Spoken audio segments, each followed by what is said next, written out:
प्रभु यीशु मसीह के प्रियजनों, आप सभी को जय मसीह की। कैसे हैं आप लोग? आशा करता हूं कि आप प्रभु यीशु के नाम में सुरक्षित होंगे। तो परमेश्वर धन्यवाद हो, परमेश्वर ने हम सभी को हर रोगों से, दर्द से, मुसीबत से, शैतान के बंधन से बचाया।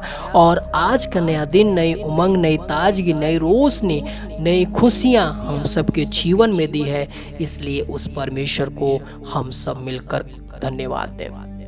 तो परमेश्वर धन्यवाद हो। आज हम उस टॉपिक पे बातचीत करने वाले हैं, कुकर्मियों के अंत के विषय में। तो परमेश्वर धन्यवाद हो, जो परमेश्वर के लोग हैं, जो परमेश्वर के लोगों के ऊपर कुकर्म करने वाले लोग हैं, उसके विषय में परमेश्वर का वचन क्या कहता है, आज हम परमेश्वर के वचन से जानेंगे और प्रार्थना करेंगे उन लोगों के लिए जो कुकर्म करने वाले लोग हैं और जो परमेश्वर के जन हैं, जो धर्मी लोग हैं, उनके विषय में हम लोग बातचीत करेंगे और प्रार्थना करेंगे।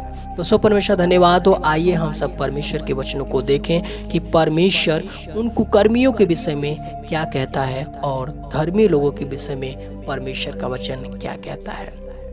तो आइए मेरे साथ आप निकाल लीजिए भजन संहिता 37 अध्याय 1 पद से लेकर के हम 6 पद तक देखेंगे। 1 पद में लिखा हुआ है, कुकर्मियों के कारण मत कोड़, कुटिल काम करने वाले के विषय डाह न कर। हालेलुया। तो परमेश्वर धन्यवाद हो। परमेश्वर का वचन कहता है कि जो कुकर्मी लोग हैं उनके कारण तू मत कोड़, मत घबरा, मत चिंता कर। हालेलुया।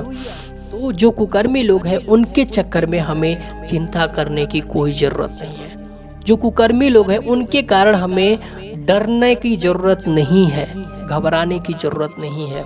और लिखा है, कुटिल काम करने वालों के विषय डाह न कर। यदि वो कुटिलता कर रहे हैं, गलत काम कर रहे हैं, तो हमें कोई बात नहीं। क्यों? क्योंकि परमेश्वर उसका न्याय करेगा। यदि कुकर्मी जो है कि कुकर्म करेगा, डाह करेगा, ईर्ष्या करेगा, वो परमेश्वर उसका न्याय करेगा। हमें चिंता करने की जरूरत नहीं है। तो परमेश्वर धन्यवाद हो। आगे के पद में लिखा हुआ है, जब 2 पद को पढ़ते हैं, उस कुकर्मी के विषय में क्या लिखा हुआ है, आइए हम जाने। लिखा है, क्योंकि वे घास के समान झट कट जाएंगे और हरी घास के समान मुरझा जाएंगे। हालेलुया। तो परमेश्वर धन्यवाद है कि जो कुकर्मी लोग हैं वे घास के समान झट कट जाएंगे। तो परमेश्वर धन्यवाद हो। तो जो कुकर्मी करने वाले हैं वे घास के समान झट कट जाएंगे और हरी घास के समान वो क्या हो जाएंगे, मुरझा जाएंगे। जैसे धूप पड़ती है और वो मुरझा जाते हैं, जब सताव आती है तो वो मुरझा जाते हैं। तो जो कुकर्मी लोग हैं उनके ऊपर अचानक ऐसी विपत्ति पड़ेगी कि वे सूख जाएंगे। तो परमेश्वर धन्यवाद। इसलिए हमें कुकर्मियों के विषय में डाह करने की जरूरत नहीं है, चिंता करने की जरूरत नहीं है। हालेलुया। क्योंकि परमेश्वर उसका न्याय करने वाला है।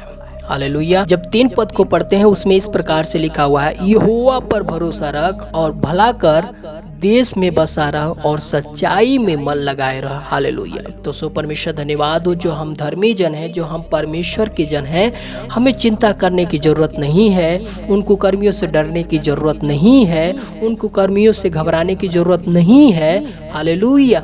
क्योंकि वो घास के समान झट कट जाएंगे और हरी घास के समान वो क्या हो जाएंगे, मुरझा जाएंगे। तो परमेश्वर धन्यवाद हो। इसलिए हमें क्या करना है, हम परमेश्वर के जनों को क्या करना है, बस हमें ये करना है। लिखा है कि यहोवा पर भरोसा रख और भला कर, देश में बसा रहा और सच्चाई में मन लगाए रहा। हालेलुया। तो जो परमेश्वर के जन हैं उन्हें क्या करना है, परमेश्वर पर भरोसा रखना है और हर वक्त हर समय एक दूसरे का भला करना है और सच्चाई में बने रहना है।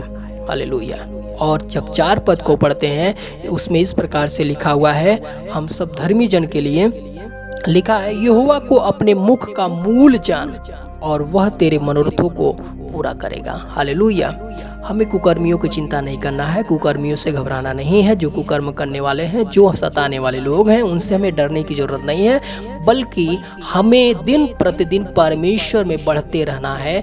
इसके विषय में हमें चिंता करना है। हालेलुया।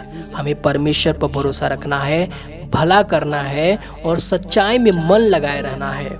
और आगे लिखा हुआ है कि यहोवा को, 4 पद में, यहोवा को अपने मुख का मूल जान। हालेलुया।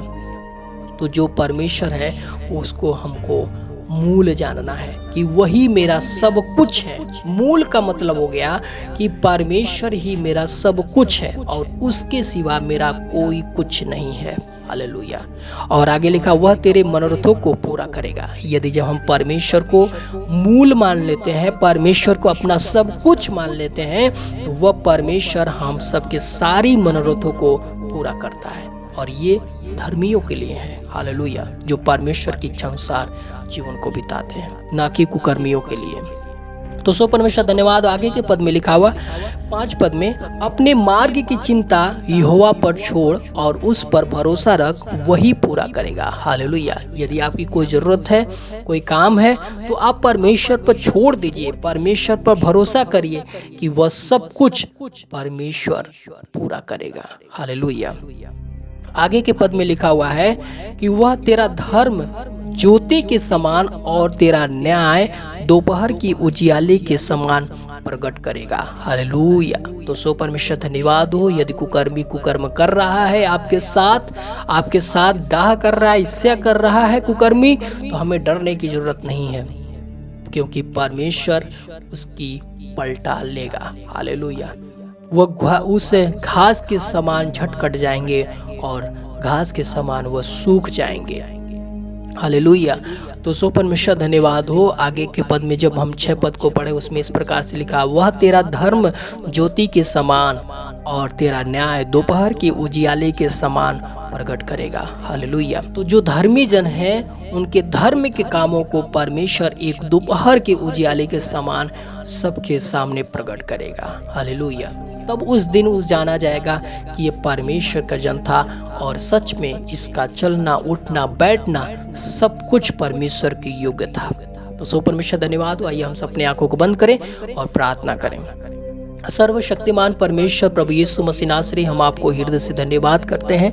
आप सच में परमेश्वर, आप महान परमेश्वर, आप सर्वशक्तिमान परमेश्वर हैं और हमारे विरोधियों को, हमारे द्रोहियों को आप नष्ट करने वाले परमेश्वर हैं। प्रभु यीशु मसीह हम प्रार्थना करते हैं पिता, जितने कुकर्म करने वाले लोग हैं परमेश्वर, जो तेरे लोगों को सताने पे लगे हैं, जो तेरे लोगों को मारने पे लगे हुए हैं, प्रभु हम चाहते हैं उन कुकर्मियों को आप समझ दीजिए परमेश्वर, उन्हें समझ दीजिए परमेश्वर, ताकि वे समझ सकें कि ये लोग परमेश्वर के जन हैं। प्रभु हम प्रार्थना करते हैं कि इस समय जितने लोग परमेश्वर ऐसे परिस्थिति और ऐसी स्थिति से होकर गुजर रहे हैं, प्रभु हम चाहते परमेश्वर कि आप उन सब पर परमेश्वर अपनी दया को प्रकट कीजिए, अपने अनुग्रह को प्रकट कीजिए और उन लोगों को उस रोग से, दर्द से, मुसीबत से, शैतान के बंधन से परमेश्वर, उन कुकर्मियों से परमेश्वर आप उन्हें आजाद करें। धन्यवाद करते प्रभु यीशु मसीह आपके महान प्रेम और महान करुणा और महान दया के लिए। जितने लोग इस प्रार्थना को सुन रहे हैं प्रभु, उनकी सारी जरूरतों को आप पूरा करें।